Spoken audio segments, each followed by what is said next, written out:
الضحك في المنام من الرؤى التي تشغل بال الكثير من الناس، وتعد رؤية الضحك في المنام تؤول إلى الخير ويحمل الكثير من البشائر للرائي، ولكنه يحمل أيضا بعض الدلالات السلبية في بعض الحالات. ومع بعض النهاردة هنتكلم عن تفسير رؤية الضحك في المنام للعزباء والمتزوجة والحامل والرجل بكل تفاصيله. التفسير لابن سيرين. قبل التفسير دوسوا لايك وشير وسبسكرايب، فعلوا زر الجرس عشان يوصلكم كل جديد. يلا بينا.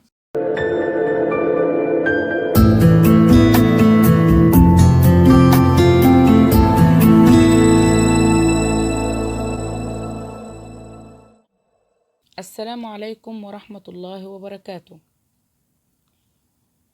تفسير حلم الضحك يدل على تحقيق أمنيات الحالم وحصوله على كل ما يريده في الحياة في المستقبل القريب.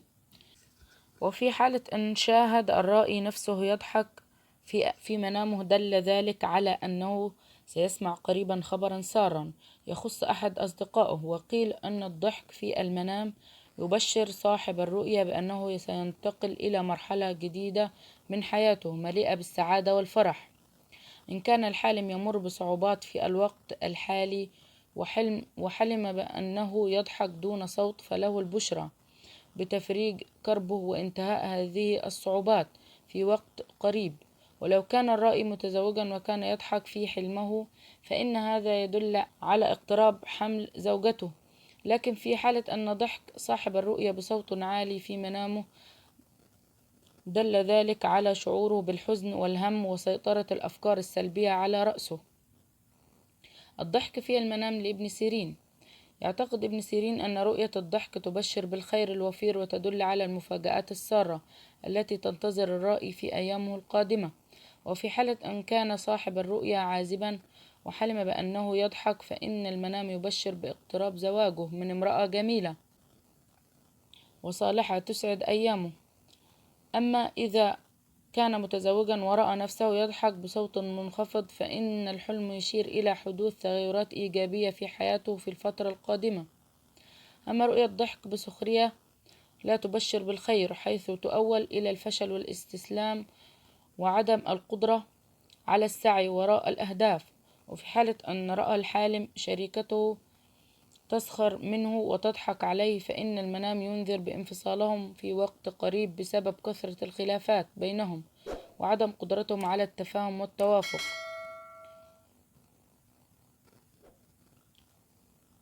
الضحك في المنام للعزباء.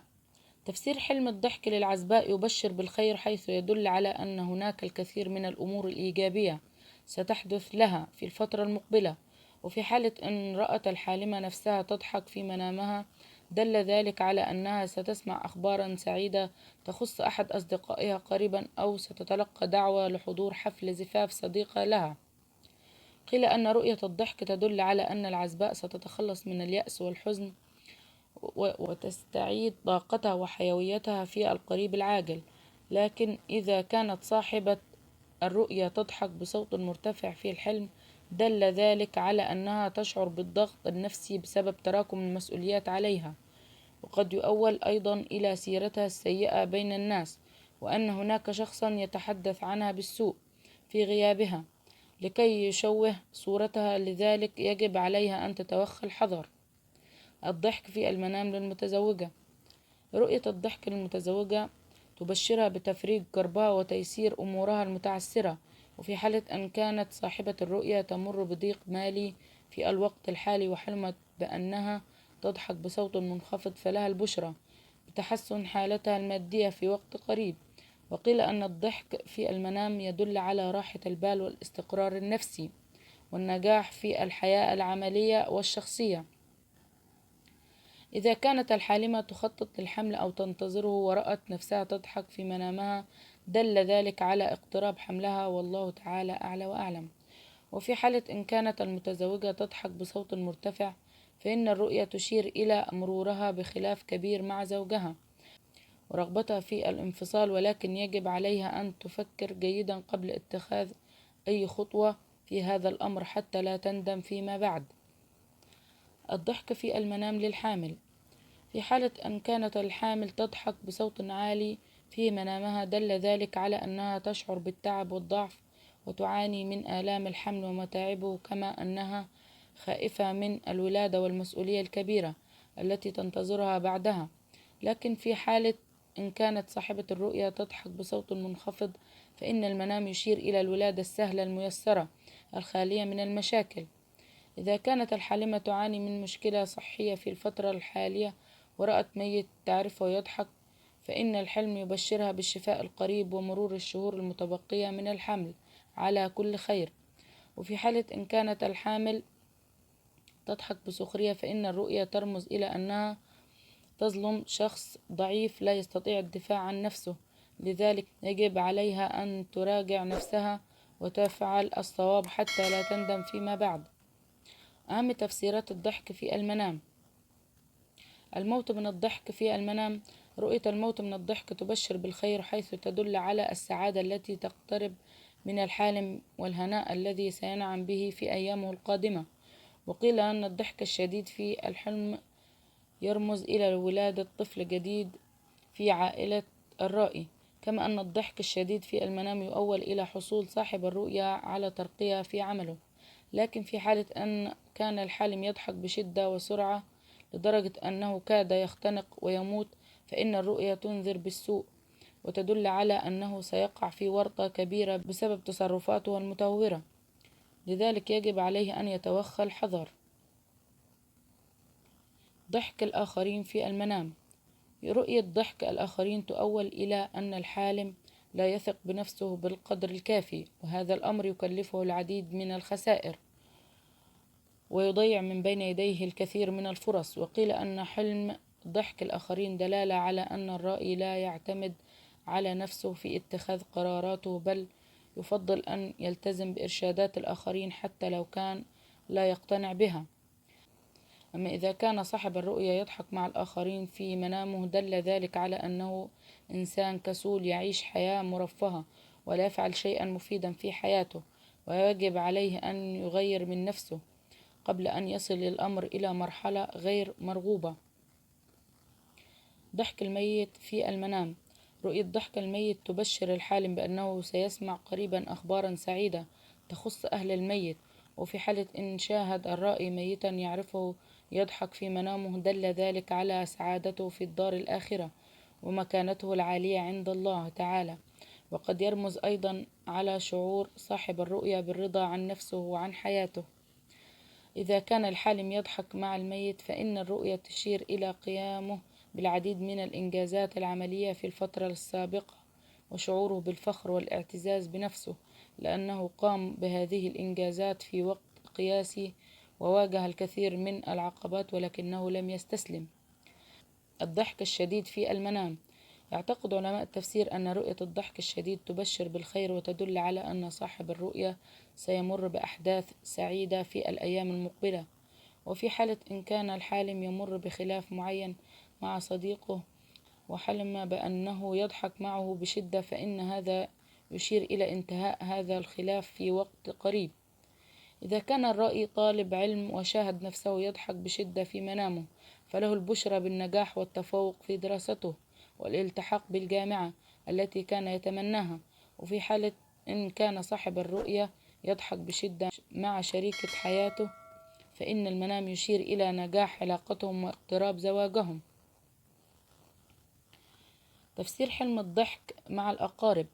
الضحك مع الأقارب في المنام يؤول إلى الخير والبركات، ويدل على مناسبة سعيدة ستجمع الحالم مع أقاربه في القريب العاجل.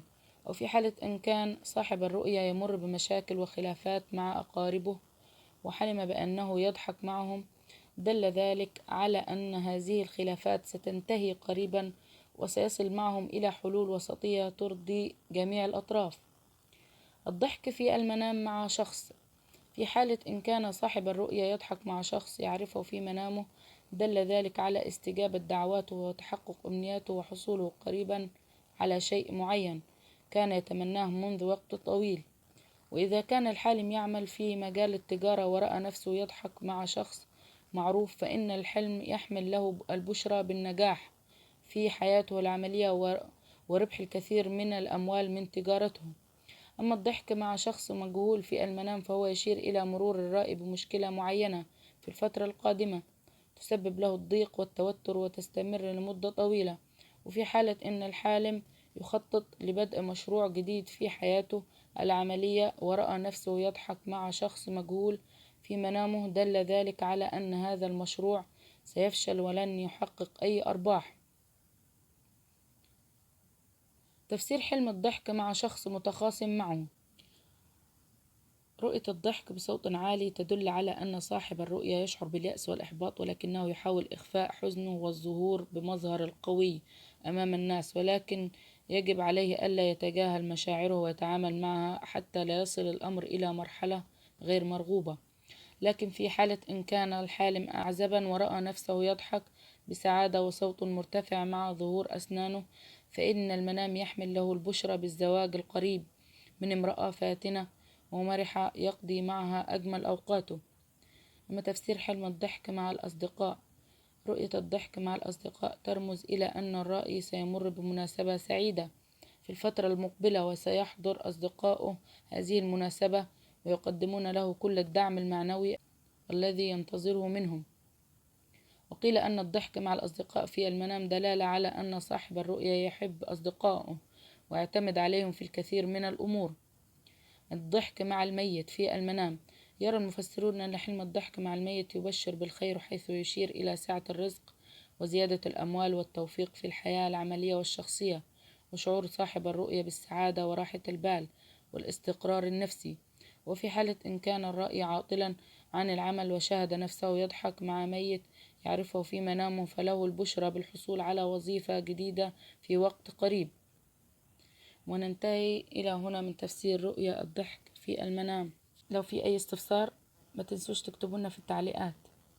ما تنسوناش في لايك وشير وسبسكرايب، فعلوا زر الجرس عشان يوصلكم كل جديد.